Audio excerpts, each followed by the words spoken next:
Bismillahirrahmanirrahim. Assalamu alaikum student. I hope you are all fine and having very good vacations of summer. Let's start continuing reading our lesson Candy Pereira on the page number 24 with the paragraph number 4. I hope कि पिछला paragraph आपने अच्छे तरीके से याद किया होगा. अब आगे पढ़ते हैं. आपको समझ आ गई थी कि हम एलिफेंट्स की बात कर रहे थे. कैंडी फेरेरा के इवेंट में एलिफेंट्स का क्या किरदार होता है, वो किस तरह से करते हैं. अब हम देखेंगे कि ये इवेंट की स्टार्टिंग कैसे होती है और क्या मज़ीद इसमें हम देख सकते हैं.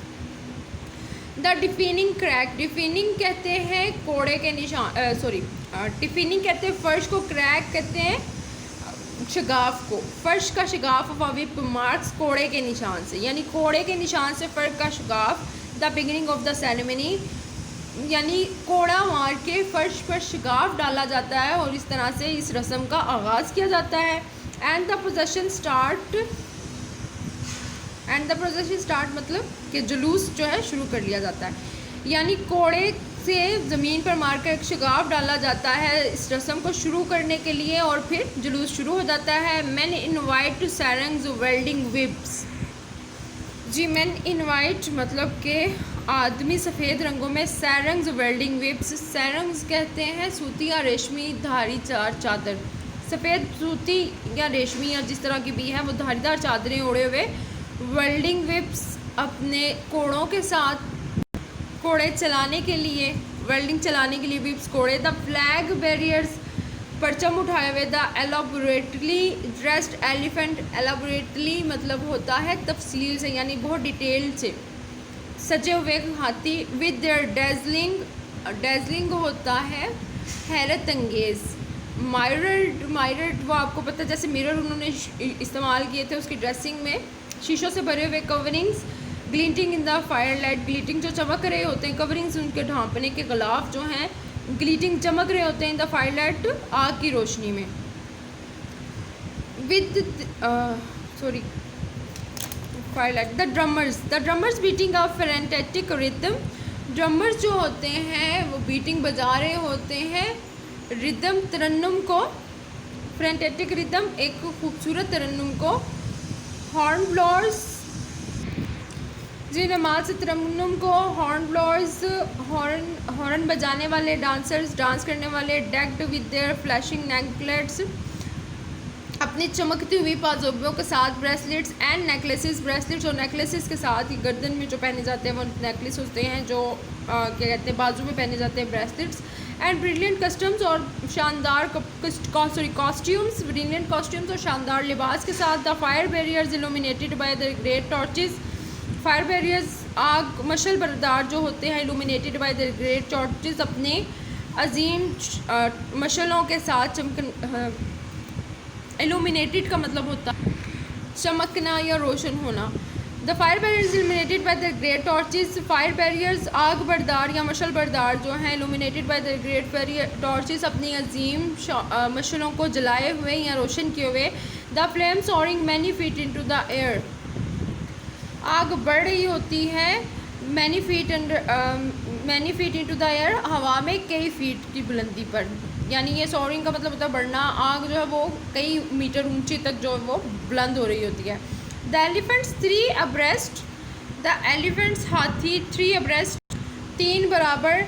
लिंक टंग्स, अपने सूंडों को मिलाए हुए. And sway to the rhythm of the urgent beating of the drums. And sway और लहराते हैं टू द रिदम उस तरन्नुम पे of urgent beating of the drums, जो ज़रूरी बजते हुए ड्रम होते हैं पीछे. Unperturbed by the manic movement. Unperturbed का मतलब होता है बेलगाम और मैनिक का मतलब होता है जुनून के साथ. Unperturbed by the manic movement, बेलगाम हुए होते हैं जुनूनी हरकत के साथ. फायर, आग के साथ. Intense heat and noise around them.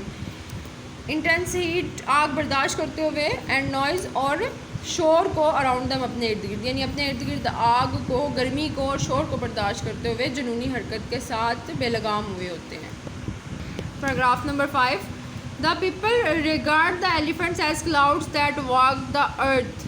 लोग हाथियों को इस तरह लेते हैं या तशबीह देते हैं जैसे कि बादल ज़मीन के गिर्द घूम रहे हों। And so they are essential in attracting the vital rains, और इसी तरह से वो बहुत ज़रूरी होते हैं अट्रैक्ट करने के लिए, अपनी तरफ कशिश करने के लिए, खींचने के लिए द वाइटल रेंज होने वाली बारिशों को। When the Candy-Ferrera is finally over, जब Candy-Ferrera ख़त्म हो जाता है, and the gods at every shrine have been honored, और हर मज़ार में जो इनके बुत होते हैं उनको इज़्ज़त और एहतराम दे दिया जाता है या उनकी पूजा वगैरह कर ली जाती है। The elephants plod back to their villages. Plod का मतलब होता है पाँव घसीट के चलना या तकलीफ से चलना, तो यहाँ हम ये करेंगे कि the elephant ploughed back, elephant वापस घसीट दिए जाते हैं टू देयर विलेजेस, अपने उनके गाँव की तरफ, फॉर देयर एवरीडे वर्क, उनके रोज़मर्रा के कामों के लिए। The great कैंडी-फेरेरा is all over for another year. अजीम कैंडी-फेरेरा अब एक अगले साल तक के लिए ख़त्म हो चुका है। ठीक है जी, आई होप कि आपको ये लेसन अच्छे तरीके से समझ आ गया होगा। उसके बाद पेज नंबर 27 पे इससे रिलेटेड जो है आप समझ लें कि मुख्तलिफ लोगों के व्यूज़ हैं। एक श्रीलंकन बॉय है वो क्या व्यू रखता है, एक टूरिस्ट है वो क्या व्यू रखता है, और एक ट्रेडिशनल कैंडियन डांसर है वो क्या व्यू रखता है। ये तीनों व्यूज़ पढ़ के उसके बाद आपने आंसर्स देने हैं। देखते हैं हम। पहला व्यू जो है वो श्रीलंकन बॉय का था। Perahera is a good for me, Perahera मेरे लिए बेहतर है। This year I sold last of my elephant hair bracelets, इस साल मैंने अपने कई हाथी के बाल से बने हुए ब्रेसलेट भेजे। I make them all year round to sell to the tourist, मैं उन्हें सारा साल सियाहों को बेचने के लिए बनाता रहा। But the Perahera is the best time of the whole year, लेकिन फेरेरा पूरे साल का बेहतरीन वक्त था। सो मैनी टूरिस्ट, बहुत ज़्यादा सियाह। I tell them that elephant hair is very lucky and they buy, मैंने उन्हें बताया कि ये हाथी का बाल बहुत खुशकिस्मत होता है और उन्होंने ख़रीद लिया। एक्चुअली असल में the elephant hair isn't elephant hair at all, ये हाथी का बाल हकीकतन हाथी का बाल नहीं होता। It's fibre from the kettle palm, ये किटल पाम से हासिल किया हुआ एक फ़ाइबर होता है, कपड़े की एक किस्म है। But perhaps they have good luck anyway, लेकिन शायद वो किसी तरह से अपने अंदर एक अच्छा चार्म रखता है, गुड लक रखता है। इसी तरह से एक टूरिस्ट का है व्यू कि वो क्या व्यू दे रहा है, और फिर एक ट्रेडिशनल कैंडियन डांसर का है कि वो क्या व्यूज़ दे रहे हैं। आप इसको भी थोड़ा सा पढ़ लीजिएगा, आपके नॉलेज में इजाफे के लिए है कि मुख्तलिफ लोग इस कैंडी-फेरेरा को मुख्तलिफ तरीके से कैसे देखते हैं। ये आपकी ग्रुप डिस्कशन भी हो जाएगी और स्पीकिंग एंड लिसनिंग पावर भी बढ़ेगी। और इसके अलावा आपको जो नोट्स थे वो प्रोवाइड कर दिए गए हैं। यहाँ पे आपका यूनिट नंबर 1 जो है वो कंप्लीट हो जाता है सारे चैप्टर्स के साथ। जो चैप्टर्स करवाने थे वो लेक्चर्स में कवर कर दिए गए हैं, जो नोट्स देने थे वो लेक्चर्स में दे दिए गए हैं।